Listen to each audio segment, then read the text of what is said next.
Don't forget to give a thumbs up and provide a comment, and subscribe if you'd like to see more of this content.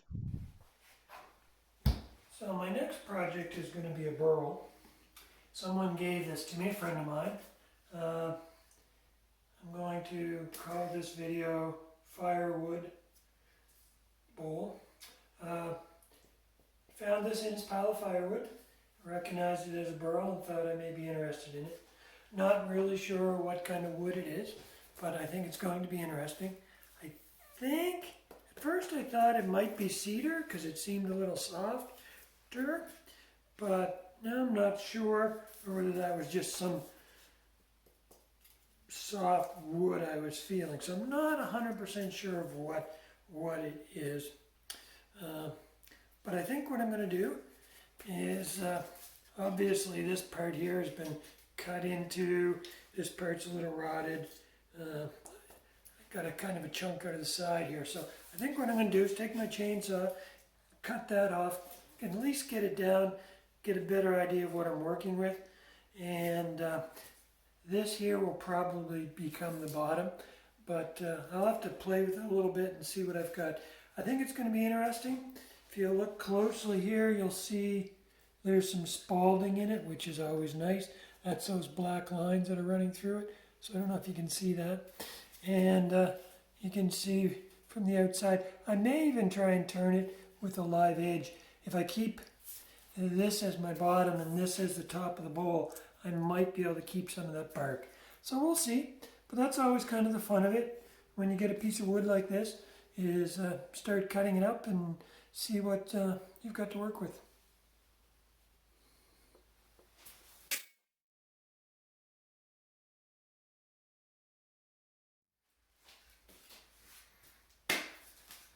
I'm going to save this smaller piece. I may be able to do just a small platter with it. Now that I've cut into it, I do believe it's cedar.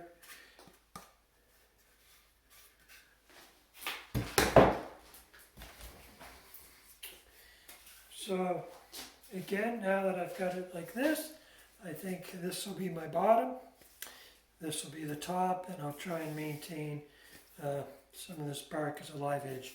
But we won't know that until we start turning it.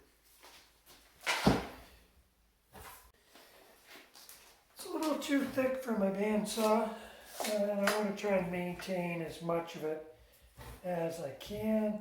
So I think what I'm going to do is just knock the corners off with the chainsaw, and then we'll work on it from there.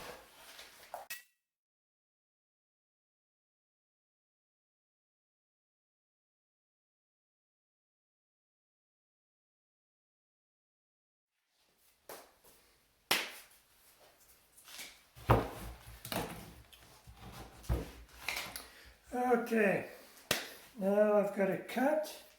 I've definitely changed my mind. It is not cedar. Cedar is it's fairly soft. This is far from soft. So I've got it fairly round. I think I can mount this on my lathe. I'm starting to actually think that this is a maple burl, which is actually fairly rare, at least in this part of the country. If I'm going to find a burl here, it's either going to be, we're disregarding spruce burls, which are no use to me, which you see the most of. Probably second would be cherry, and then third would be cedar, and then maple after that. So they're pretty rare, but I think this is going to be interesting to see how it turns out. It's not as figured as some of the other burls that I find, especially cedar. It's pretty solid, but I think it's going to have an interesting grain once we get into it.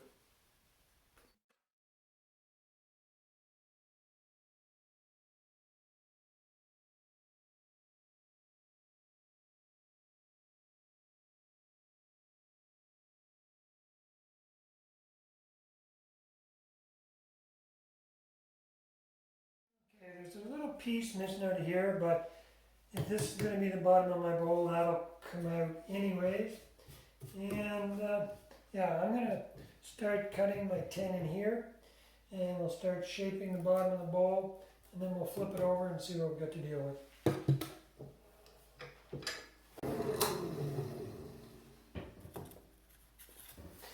I've got a little jig. That is the distance there to the outside of my jaws on my chuck, and then this is how deep I'd want it to go. So this is how deep I'd want it to go here. So just by holding it up there, I know when I've gone deep and when it's big enough and deep enough. So it's big enough around that. I just need to go a little bit deeper.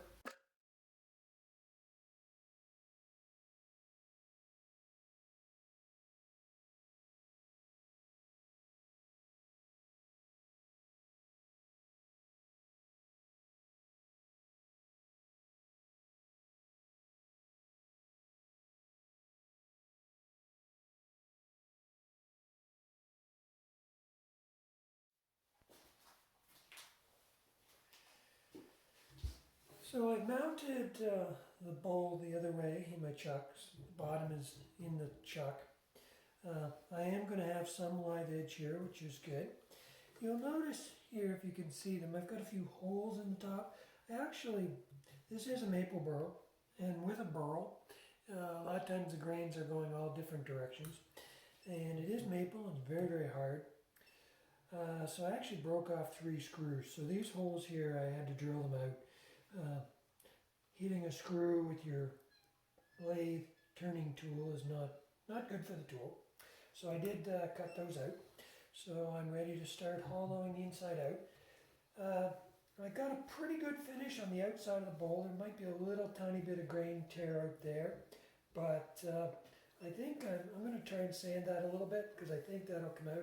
It's a pretty good surface overall. And I'll do that first, and then I'll flip around to the inside.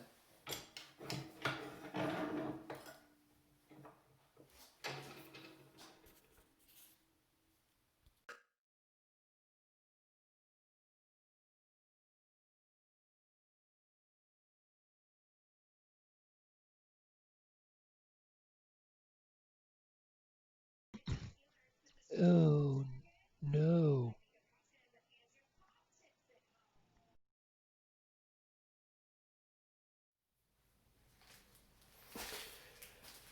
So if you remember where we last left off, you saw this bowl flying off my lathe. Flying is probably not a correct, it's probably a bit of an exaggeration of what happened, but it did come off.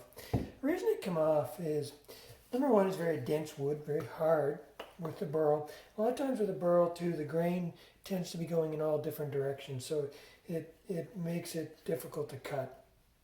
I didn't have a catch, so surprisingly, I was surprised when it came off, to be honest with you. Sometimes you get a catch with the tool and it will cause a lot of stress. But I think this was the issue right here, and I don't know if you can see that, but there was actually a little bit chipped out there. What I've done since, and you can see the bit of discoloration there, I've used some CA glue, which just to strengthen that up, because this recess that I cut was in some wood that was a little punky. So as a result, I think when I tightened the chuck up inside this recess, it put too much stress, and I can see the piece had chipped out, and that's what allowed it to get loose enough to be able to come off. So I have put that glue in there, which will firm that wood up, so it should be able to put more force on it now.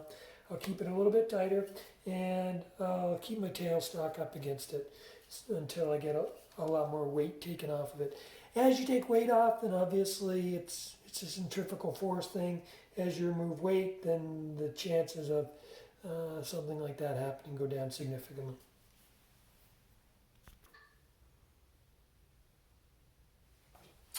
So this is what I was referring to earlier. I'm just going to keep my tailstock up against it here, which will push on the bowl this way, which will keep it tight in this chuck. And I was able to get it quite a bit tighter on the chuck than what I had before. I might be okay without the tailstock. But until I remove just a little bit more material, I'll keep the tailstock in place.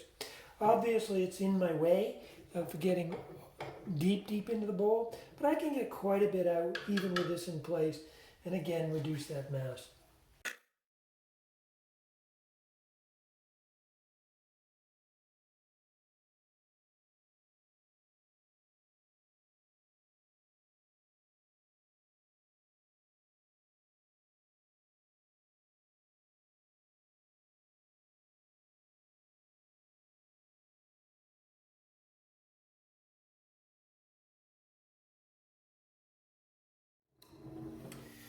I noticed before when I was using my carbide tool, I was getting very fine shadings. There's more or less chipping off. I've switched to my bowl gouge, and you can see it's coming off much better. It's cutting very well. And it's funny, sometimes you have to try different tools. Different woods respond differently, but it's cutting very nicely, very smooth cut. Like right now, that wouldn't even have to be sanded. It's not the final cut, but it's very smooth. So I'll continue with this tool. It seems to be working best for me. I'm a little limited because of my tailstock, but again, that was for safety. I get a little bit more out. I'm going to pull it back because the weight will, as I mentioned a couple times, the weight will be significantly reduced.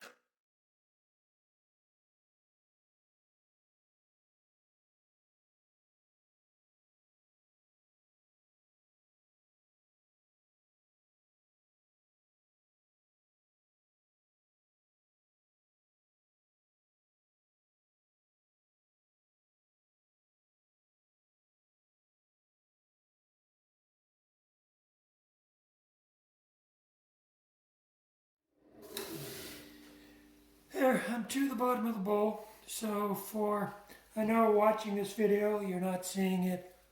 I do stop it occasionally, and you're not seeing it at real time, real speed.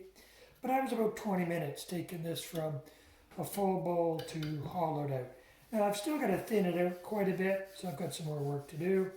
But as far as the general rough out, it took me about 20 minutes to do the inside of the bowl. The outside was probably a little bit less. I am seeing, I'm going to move the camera, but I am seeing a little crack here.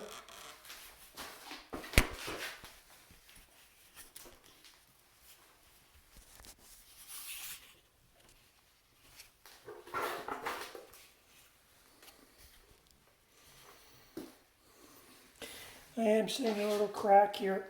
Not surprising if you look at the way this Burl came down here.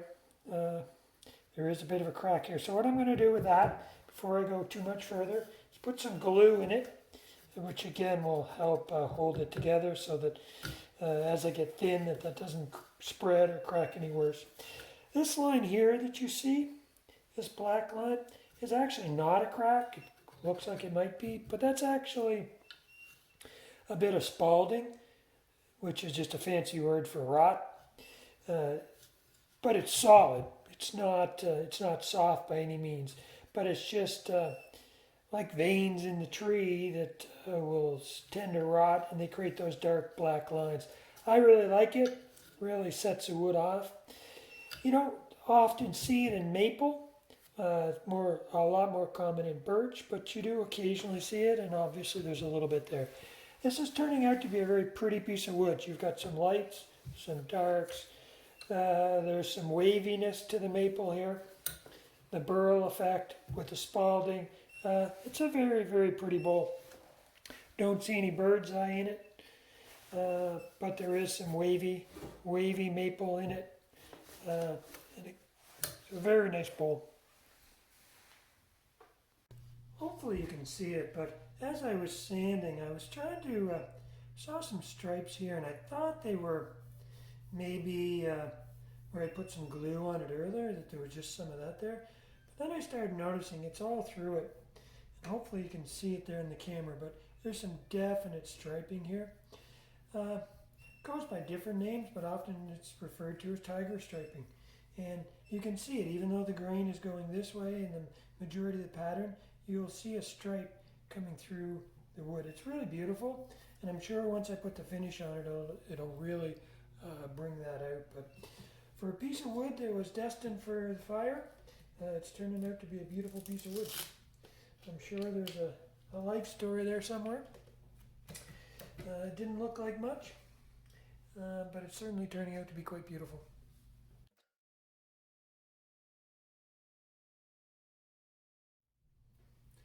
So off camera, I continued sanding up to 600 grit, and now I'm just, then I burnished it, which means I just took a handful of shavings, coarse shavings, and rubbed it up against it while it was spinning, held it as long as I could. If you've been following my videos, you've seen me do that before. Then I put some denatured alcohol on it, which just helps clean up any sawdust that's remaining on the surface, just cleans that up. And now I'm applying sanding sealer. So I'll put that on the outside and let that sit for a little bit, and then we'll come back and sand it again a little more 600 grit. But you can see there it's starting to develop some nice gloss.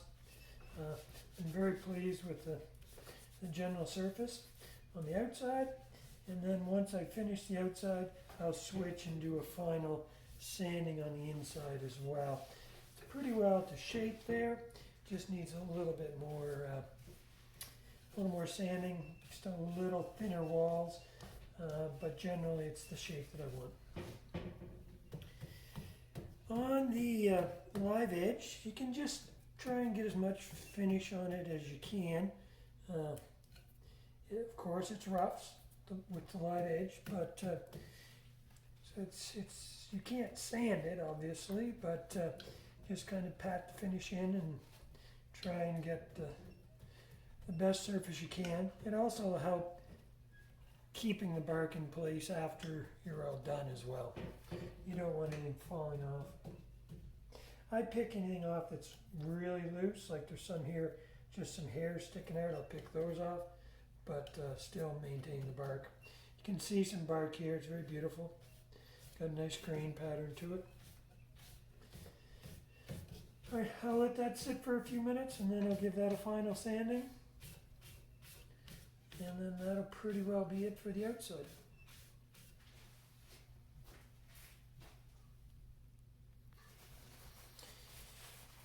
Okay, I've sanded the sanding sealer, and now I'll put the final finish on it, and the outside will be done. Again, this is OB Shine Juice, and it's a friction polish, meaning you want to put it on there and you want it to get hot.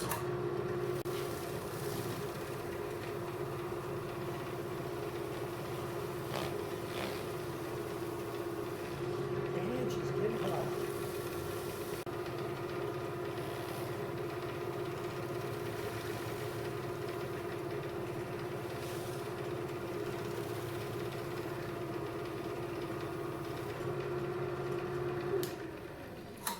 Warm.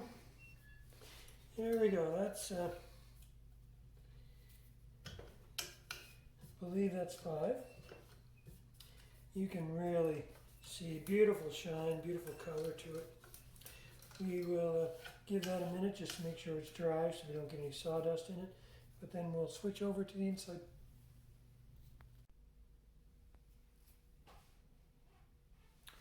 Okay, I sanded the inside of the bowl to 600 grit. And then I put denatured alcohol on it. Off camera, I also took my air compressor and I blew the rim off because sawdust tends to get trapped in that bark. So I blew that off. And now I'm just applying some sanding sealer to the inside of the bowl. I'll let that sit 20 minutes or so, come back and sand that with 600 grit, and then apply the finish. And this bowl will be done. So here you go. Here's the finished product. I think it turned out very well. So it is a maple burl, which is kind of rare to find these, at least around here. So there's a lot going on in this. There's some wavy maple in it here. You can see the different colorations. There's some spalding going on here. It ended up finished very nice, has a nice smooth surface. Again, as I mentioned, it is a Burl. I did leave it live edge so you can see the bark there on the outside. So again, this was a piece of firewood. It was destined for a campfire, and a friend of mine, thank you Alan, pulled it out of his fire pit and thought I might be able to use it, and I think it turned out very well. So thanks again, and I think this is a good metaphor for life. Sometimes things that you may not expect to turn out well, or maybe things that are ugly on the outside have a lot of beauty on the inside. So thank you for watching, and look forward to the next one.